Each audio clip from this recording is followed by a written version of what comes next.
पापा जी ने जस्ट 2 साल हुए थे सर्विस ज्वाइन किए। ट्रेनिंग के बाद जब उनकी फ़र्स्ट पोस्टिंग आई सियाचिन ग्लेशियर, तो वहाँ पे वो पेट्रोलिंग के दौरान एक अवलांच के नीचे आ गए थे अपनी पूरी टीम के साथ। लेकिन किस्मत ने सिर्फ उनका साथ नहीं दिया, वो उस टीम को लीड कर रहे थे। तो शहीदों का जितना मान सम्मान किया जाए उतना ही कम है। ये देश के देवता है, मैं कहता हूँ देवताओं के देवता है। मैंने देखा है कि हमारे शहीदों के एक भी शव की पीठ पर गोली नहीं लगी हुई थी, सबने सीने पर गोलियां खाई। कुछ लोग जातियों से जोड़ के बैठ जाते हैं, इससे बड़ा दुर्भाग्य नहीं देश है। जाति में तो किसी न किसी में अपने देश में देवता है, वो भी जाति में पैदा हुए थे, लेकिन आज उनको कहीं भी किसी भी देवता के आप जाना कहीं भी कोई नेम प्लेट नहीं मिलेगी, भाई ये देवता इस जाति का है। सब लोग जाते हैं वहां छत्तीसगढ़ में, तो अपने भी एक भूतवाद मत लगाए लोग। आपको मेरी प्रार्थना है, शेखावाटी में अगर ढूंढ रहे हो बेस्ट यूनिवर्सिटी तो एक ही नाम, JJT यूनिवर्सिटी, जहां मिलते हैं 100+ कोर्सेज, मॉडर्न कैंपस और स्ट्रॉन्ग प्लेसमेंट सपोर्ट, हजारों स्टूडेंट्स का भरोसा। अब आपकी बारी, आज ही एडमिशन ले JJT यूनिवर्सिटी के साथ और बनाए अपना सपना सच। आज पापा जी की मूर्ति का अनावरण हो रहा है उनकी शहादत के 30 साल के बाद। तो ये बड़े गर्व की बात है हमारे पूरे परिवार के लिए और गांव के लिए। पापा जी ने जस्ट 2 साल हुए थे सर्विस ज्वाइन किए। ट्रेनिंग के बाद जब उनकी फ़र्स्ट पोस्टिंग आई सियाचिन ग्लेशियर, तो वहाँ पे वो पेट्रोलिंग के दौरान एक अवलांच के नीचे आ गए थे अपनी पूरी टीम के साथ। लेकिन किस्मत ने सिर्फ उनका साथ नहीं दिया, वो उस टीम को लीड कर रहे थे। तो जब उनको वहाँ से रेस्क्यू किया गया तो उन्होंने अपने प्राणों का बलिदान दिया देश के लिए। और आज जो हमने उनकी मूर्ति की स्थापना की है, तो ये हमारे लिए बहुत गर्व की बात है। आज शहीद की मूर्ति का अनावरण हुआ। सभी लोग, शहीद में कोई पार्टी नहीं होती है, हम सब जगह जाते हैं, सब जगह कांग्रेस के हो, बीजेपी के हो, किसी अन्य पार्टी को, सबको टेलीफोन करते हैं। ये शहीद देश का देवता है, सबको आना चाहिए, सबको इनका मान और सम्मान करना चाहिए। हमारे आदरणीय संतोष जी, हमारे जिला प्रमुख जी, पूर्व विधायक आदरणीय हमारे सुभाष जी, सब पार्टी के मंडल अध्यक्ष वगैरह और मौजूद लोग, यहाँ के आसपास के रहने वाले, सब ने मिलकर मूर्ति का अनावरण किया। और मैं आपके माध्यम से कहना चाहता हूँ कि शहीदों का जितना मान सम्मान किया जाए उतना ही कम है। ये देश के देवता है, मैं कहता हूँ देवताओं के देवता। इसलिए कहता हूँ कि आज अपन जो आपके आराम से इस देश में बैठे हैं, आराम से कोई नौकरी कर रहा है, कोई पत्रकारिता कर रहा है, हमारे जैसे कोई नेतागिरी कर रहा है, पीठ के ऊपर 10-10, 12-12 किलो वजन लाद करके ऐसे खड़े थे, पलक नहीं झपकती। कोई मजाक थोड़ी है, दुश्मन अपनी सीमा में कोई पैर धर दे, चाहे गोली मारनी पड़े चाहे खानी पड़े, ये लोग पलक नहीं झपकती, ऐसे खड़े थे। इसलिए शहीदों का जितना मान सम्मान होता है कम है। सबको हाथ जोड़ के रिक्वेस्ट कर रहा हूँ कि आपके माध्यम से इसको आप भी ज़्यादा प्रचार करना। जहाँ भी शहीद की मूर्ति मिले, इस देश में रहने वाले किसी भी जाति बिरादरी का हो, शीश झुका के वहाँ प्रणाम करना चाहिए। और गौरव सेनानी, वर्तमान सैनिक कहीं भी मिले तो उनको जय हिंद करके सैल्यूट देना चाहिए, ताकि अपना देश और सुरक्षित रहे, उन लोगों का मनोबल बढ़े। आज का दिन हम सब के लिए बड़ा गौरव का दिन है, क्योंकि आज हम हमारे भाई शीशराम धनखड़ की मूर्ति के अनावरण के अंदर यहाँ पूरे गौरव सेनानी इकट्ठे हुए। यहाँ का जो पॉजिटिव इन्वायरमेंट देखा, उसको लेकर के राष्ट्रीय हित के लिए और भी अच्छा संदेश गया। और आज आपके चैनल के माध्यम से मैं बताना चाहूँगा कि शहीद करना बड़ा आसान है, लेकिन पूछिए उस माँ से जिसने अपने लाल को खोया है, पूछिए उस भाई से जिसे राम जैसे भाई को खोया है, पूछिए उस बहन से जिसके सर से साया चला गया, पूछिए उस बहन से जिसके हाथ में राखी है लेकिन उसका भाई हाथ नज़र नहीं आता, पूछिए उन बच्चों से जिनके सर से माँ बाप का साया चला जाता है।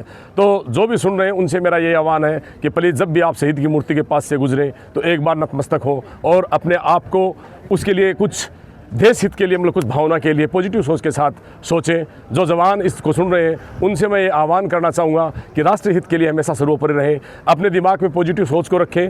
अग्निवीर भी कोई ख़राब वो नहीं है, आप अगर उसमें भी भर्ती होते हैं तो आपको नए नए और कुछ मतलब आपको कोटा मिलता है, बढ़ चढ़ करके उसके इसलिए हिस्सा लें और हमारे राष्ट्रीय एकता, अखंडता और प्रभुसत्ता को हमेशा मजबूत बना करके रखें। आपके चैनल के माध्यम से चाहे चाइना हो पाकिस्तान, उनको भी मैं कहना चाहूँगा कि ग्रेनेडियर रेजिमेंट वो रेजिमेंट है कि ग्रेनेडियर की शान तुझे दिखलाने आए हैं, होश में आ जा चीन, चाहे पाकिस्तान तुझे समझाने आए हैं। युद्ध भूमि में जब भी बिगुल बजाया है, भारतीय सेना ने अपना झंडा लहराया है। आँख में इनके सोले हैं, सीना इनका फौलादी है। हार हमें मंजूर नहीं, जीत के हम आदी हैं। 62 की गलती को फिर ना दोहरा देना, 62 की गलती को फिर ना दोहरा देना, शौक हो मरने का घर में मर लेना। Thank you. जय हिंद, जय भारत। भारत माता की जय। हमारे पूरे ग्रुप का एक ही मोटो है, सर्वप्रथम विजय या वीरगति। हमारा काम करने का जो सिस्टम है वो है नाम, नमक और निशान। नाम से हम किस नाम से हैं, हमारा निशान क्या है और हम किस देश का नमक खाते हैं, इसी गति पे हम काम करते हैं। हमारा नारा है सर्वदा शक्तिशाली, मतलब सबसे ऊपर। अमर शहीद का जो परिवार है, यहाँ ही नहीं बल्कि पूरे झुंझुनू जिले में कहीं भी कोई बात हो, कोई विषय हो, कहीं कोई समस्या हो, तो निश्चित रूप से बताने का काम करें। आपके बीच खड़ी रह के आपके साथ खड़ी मिलूंगी, ये वादा मैं यहाँ पे आज काकोड़ा ग्राम पंचायत में इस मंच के माध्यम से कहकर जाती हूँ। अनीता जी, आंखें तो भर भर आती हैं, लेकिन आज दिन बहुत शौर्य का है। आज उनके शहादत को हम नमन करने के लिए, मूर्ति का अनावरण करने के लिए उपस्थित हुए हैं। मैं समझ सकती हूँ आपकी मनोदशा, और वो दिन भी आपको आज बहुत ताजा हो गया होगा। जब आपने मांग से सिंदूर पूछा होगा तो निश्चित तौर पे उस समय आसमान भी रोया होगा। ऐसे भाई की बाजू टूटी, बहन जिस कलाई पे राखी बांधती थी वो नहीं रही, और आज वो युवा होता लाडला बेटा, उस समय उसको धुंधली बहुत यादें रही होंगी कि, लेकिन हर पल उसने अपने पिता को याद किया होगा, खोया होगा। तो भी मैं अनीता जी को बहुत बहुत धन्यवाद देती हूँ कि आपने अपने बेटे को भी सेना में भेजा। ये परंपराएं हमारे परिवारों की रही है, एक नहीं 3-3 पीढ़ियां सेनाओं में रही है, और तभी तो भारत की सेनाओं में सबसे अधिक सैनिक अगर कहीं के हैं तो वो भारत के हैं। और शहादत के मामले में बाजोर साहब आपसे तो सानी नहीं है कि ये विधानसभा संपूर्ण जिले में सबसे अग्रणी विधानसभा है, जहां हर गांव, हर ढाणी में शहीद की एक मूर्ति खड़ी होगी। और शहीद कोई ऐसे ही हुआ नहीं जाता, प्राणों का उत्सर्ग करना पड़ता है। मुझे अनेक शहीदों की अंत्येष्टियों में सम्मिलित होने का अवसर मिला है। मैंने देखा है कि हमारे शहीदों के एक भी शव की पीठ पर गोली नहीं लगी हुई थी, सबने सीने पर गोलियां खाई। इस तरह के हमारे लाडले, और ये जो झुंझुनू की धरती है, कण कण में शौर्य बिखरा पड़ा है। यहाँ की माताएं गर्भ में शिशु को राष्ट्रभक्ति और देशभक्ति के गीत सुनाती है, और जब गर्भ से बाहर आता है तो नाला काटते समय वो कहती है इला न देनी आपने। इला कहते हैं धरती को, इसका 1 इंच भी देना नहीं है कि तेरा शीश बलिदान हो तो कदम पीछे हटाने नहीं है। ऐसी सीख देती हैं ये माताएं। सुभाष जी कह रहे थे कि ये शौर्य की धरती, वीरों की धरती, शहीदों की धरती, भामाशाहों की धरती, और विश्व में फैले अनेक हमारे उद्योगपतियों की धरती। झुंझुनू की अपनी विशिष्ट पहचान है। 145 करोड़ का देश है। इस देश में जितने मंदिर बने हुए हैं, उन मंदिरों में जितने भी देवता विराजते हैं, एक भी देवता का ऐसा कोई इतिहास नहीं है कि वो अपनी माँ के कोई देवता पैदा हो। वो भी आपकी तरह से, हमारी तरह से इंसान थे, मनुष्य थे, लेकिन आज उनको देवताओं के रूप में अपन पूजते हैं। वो इसलिए पूजते हैं कि जब जब हिंदुस्तान की धरती पे कोई छोटी मोटी परेशानी आई, उस जमाने में उन लोगों ने देश हित में काम किया, वातावरण बनाया, इसलिए आज उनको अपन देवताओं के रूप में पूजते हैं, मानते हैं, पूजना भी चाहिए। लेकिन आज शहीद शीशराम जी की मूर्ति का अनावरण आप सब लोगों ने अपने मिलकर किया है। इन्होंने देश के लिए जान न्यौछावर की है। एक भी देवता का ऐसा इतिहास नहीं कि वो देश के लिए किसी ने जान न्यौछावर की। तो इसलिए मैं ये कहता हूं कि ये देवताओं के देवता है, इनसे बड़ा देवता धरती पे कोई भी नहीं है। तो इनको देवताओं की तरह से पूजना, रात जरूर उतारना, खुशी गमी में याद करना, ये अपना सबका 36 बरादरी के लोगों का कर्तव्य है इस देश में जो रहते हैं। शीश राम जी शहीद हुए तो कोई परिवार के लिए, जाति के लिए, गांव के लिए शहीद थोड़ी हो, इन्होंने देश के लिए अपनी जान निछावर की है। इसलिए मैं सबको प्रार्थना करता हूँ कि देश में रहने वाले, अभी बता रहे थे संतोष जी कि कोई भी इधर से गुजरे तो कम से कम गाड़ी रोक करके एक बार शीश दिवा दीजिए। इस प्रकार का काम अपन को सबको करना चाहिए। गौरव सेनानी, वर्तमान सैनिक कहीं भी मिले, जैसे लियाकत अली जी, अभी वो कैप्टन साहब शानदार तरीके से आप लोगों के बीच में विचार रख रहे हैं, ऐसे लोगों को भी जैन करके सलूट देना चाहिए अपने गौरव सेनानी। और झुंझुनू जिले के गौरव सेनानी तो बहुत ही सक्रिय है। आप देखते हो हर जगह मैं जाता हूँ, हर जगह ये कैसे भी आते हैं। फौजियों को क्या मिलता है रिटायरमेंट के बाद, आप भी समझ सकते हैं, लेकिन अपना गाड़ी घोड़ा कैसे मैनेज करते हैं, हर जगह वहां पहुंच जाते हैं। जहाँ भी सही साहब, ये बहुत बड़ी बात, कोई कम बात नहीं है। तो मेरा आप सब लोगों को ये प्रार्थना है, इनको देवताओं के रूप में मानना चाहिए। हमारी माता बहने विराजमान है, आपको मैं विशेष तौर से कह रहा हूँ, क्योंकि माता बहनों के प्रति, धर्म के प्रति इनकी आस्था थोड़ी ज्यादा होती है। इसलिए आपको कह रहा हूँ, कभी कोई गाय, भैंस, बकरी छोटी मोटी बीमार हो जाए, दूध नहीं दे, तो एक बार नाड़ेड़ लेना एक और अपने घर पे रख लेना और मन में तय कर लेना कि हमारी ठीक हो जाएगी, दूध देगी तो ये नाड़ेड़ हम सही से चढ़ाएंगे। यदि आपको फायदा मिले तो चढ़ाना नहीं, मत चढ़ाना। आप प्रयास करके देखना, आपको बहुत बड़ा फायदा ही फायदा मिलेगा, इसमें नुकसान ना कीजिए। सारे लोग पंचायत के जिम्मेदार लोग बैठे हैं, दोनों हमारे विधायक, सांसद साहब, सब यहाँ जिम्मेदार आदरणीय अध्यक्ष जी बैठे। आप लोगों को एक दरी पे जैसे आज बैठे हैं वैसे बैठ के ये भी तय करना चाहिए, 36 बरादरी के लोगों को एक साथ बैठाना चाहिए कि भाई हमारे गांव से जब भी कोई बारात चलेगी तो सबसे पहले दूल्हा यहाँ भोग लगाएगा, उसके बाद में आगे बारात रवाना होगी। ये भी तय करना चाहिए आप। और यही नहीं, दूल्हा दुल्हन लेके आए तो घर में प्रवेश करने से पहले यहाँ शहीद के शीश झुका के प्रणाम करें, तो उसके बाद में अपने घर में प्रवेश करें। इस प्रकार का प्रोग्राम भी अपन को करना चाहिए। अब एक बात आपके बीच में रख रहा हूँ, इसका बहुत बड़ा फायदा है। यदि इसको सही तरीके से समझ कर ग्रहण करोगे तो इसमें फायदा ही फायदा है, नुकसान नाम की चीज। साल में एक बार परीक्षा आती है, मात्र एक बार। जब परीक्षा का टाइम आए तो सब माँ बाप की जिम्मेदारी है कि अपने बच्चों को कहे बेटा नहा धो के और सबसे पहले शहीद को प्रणाम करना, उसके बाद में स्कूल में परीक्षा देने के लिए जाना। आजकल के बच्चे बहुत बढ़िया नंबर ले रहे हैं, सबको पता है, लेकिन नंबरों के साथ साथ अपने संस्कार पुराने जो है होते जा रहे हैं। ये जमाना मोबाइल का है, इसके बिना काम भी नहीं चलता।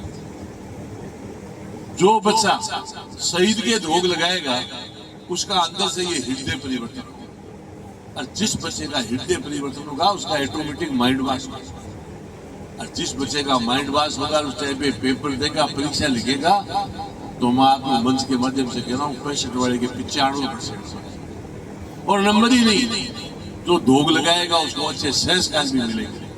तो इस प्रकार का प्रयास भी अपन को सबको मिलकर करना चाहिए। मैं बार बार आपके बीच में कह रहा हूँ, धर्म के साथ जोड़ना चाहिए। क्यों जोड़ना चाहिए, इसका एक छोटा सा उदाहरण आपके बीच में दे रहा हूं, इसको भी समझने की आवश्यकता। आज के 1400 साल पहले इस पृथ्वी में जितने भी जहां भी मनुष्य और जहां अपने मोहम्मद भाई है, कहीं भी निवाज अदा नहीं की जाती थी, निवाज कहीं भी नहीं पड़ी जाती, कोई जानता भी नहीं था कि निवाज क्या होता। लेकिन मोहम्मदन के जो बुजुर्ग थे, होशियार थे, एडवांस थे, उस जमाने में उन्होंने इस योगा को हाईजेक करके और अपने पूरे समाज में समझाया कि ये 5 वक्त की निवाज अपना धर्म है। उन्होंने धर्म के साथ जोड़ा, इसे अल्लाह राजी होगी, और आज पूरे विश्व में निवाज पढ़ी जाती है। इसका उदाहरण दे रहा हूं आपको, ऑन रिकॉर्ड बात आपके बीच में। अपने देश में जितने हिंदू रहते और जितनी जनसंख्या हिंदुओं की है, बीमार होके जो प्राइवेट हो चाहे सरकारी हो, सरकार के पास सब आंकड़ा होता है, बीमार होके जो हॉस्पिटलों में भर्ती होते हैं उससे ज्यादा जाते हैं, बीमार ज्यादा होते हैं, दवाई ज्यादा लेते हैं। अरे जितने बड़े इस मोमडन भाई है देश में, जितनी उनकी जनसंख्या है उसके मुताबिक बीमार होके हॉस्पिटल में भर्ती होना चाहिए, उससे कम जाते हैं, दवाई कम लेते हैं, बीमार कम होते हैं। जबकि सबको पता है कि इस देश में हिंदू ज्यादातर गांव में रहते हैं, देसी खाना खाते हैं, खुली आब हवा मिलती है, बीमार होने का कोई कारण ही नहीं बनता।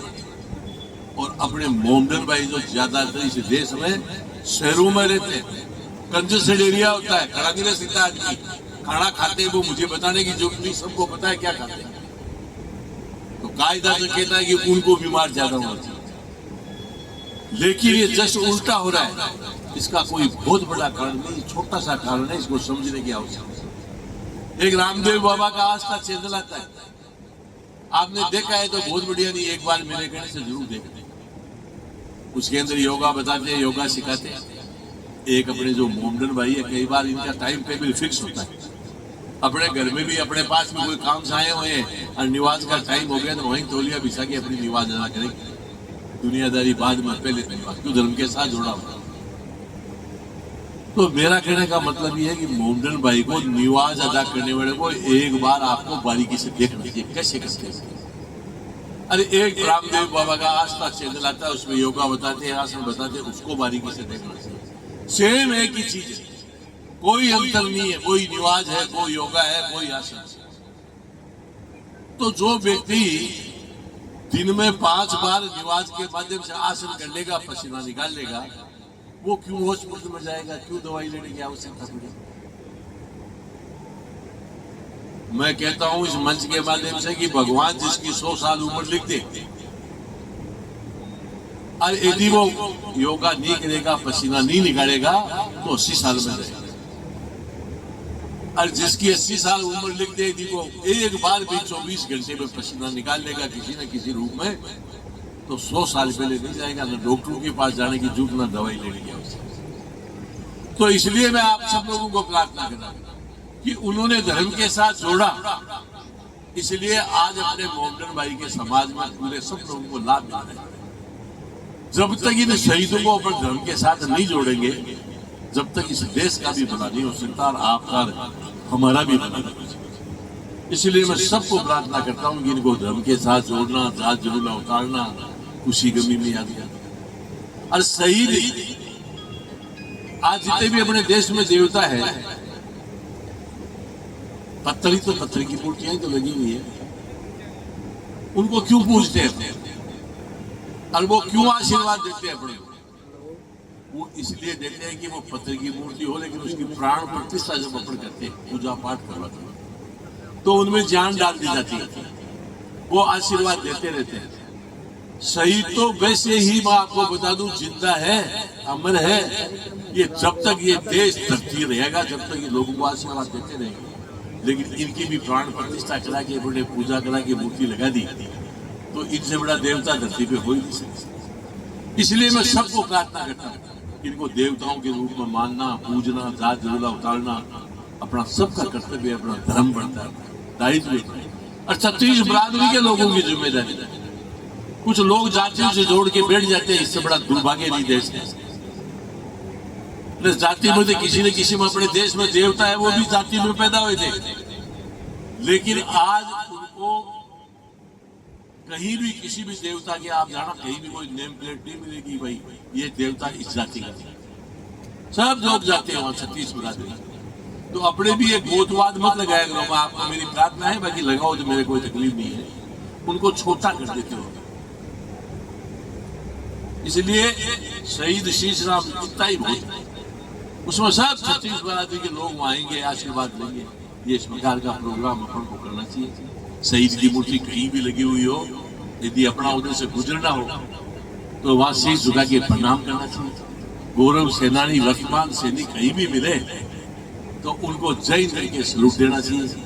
आज जो आप और हम बेटे सांस ले रहे हैं, ये सारी की सारी देन सेना के लोगों को करना चाहिए। आप देखो हर घर में टीवी लगी हुई है, बॉर्डर पे देखिए आप, ऐसे बंदूक लेके बॉर्डर पे ऐसे खड़े थे, इनकी पलक नहीं झपकती पलक, चाहे गोली सीना में खानी पड़े चाहे अगले को मारनी पड़े, लेकिन मजाक थोड़ी दुश्मन अपनी सीमा के अंदर कोई पैर दे, रात हो सर्दी हो गर्मी हो ऐसी भी परिस्थिति हो, लेकिन ये लोग वहां खड़े रहते हैं, पीठ पे 5 किलो 10 किलो वजन लाद करके फिर भी अपनी सेवा करते हैं, अपन सोते हैं और ये लोग जगते हैं। तो इसलिए इनका जितना बड़ी इज्जत दे, जितना इनका मान सम्मान करे उतना ही, ये मेरी बात। शहीद के प्रोग्राम में देशभक्ति की भी 2 बातें होनी चाहिए, नहीं तो वो प्रोग्राम ही अधूरा है। जीवन में मनुष्य के 3 पन्ने होते हैं।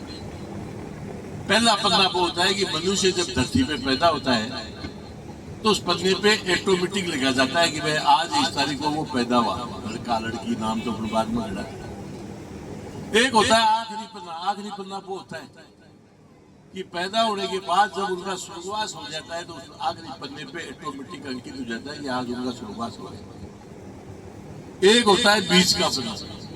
बीच का पन्ना वो होता है कि पैदा हुआ तब से लेकर के उनका स्वर्गवास हुआ, उसके बीच में उन्होंने क्या क्या काम किए, वो सारी बातें उस बीच के पन्ने पे ऑटोमेटिक अंकित होती है। अब इस पन्ने को ब्रह्मांड में घूमता रहता है, आप और हम समय समय पे उस पन्ने को पढ़ते रहते हैं। कैसे पढ़ते हैं उसका एक छोटा सा उदाहरण देना।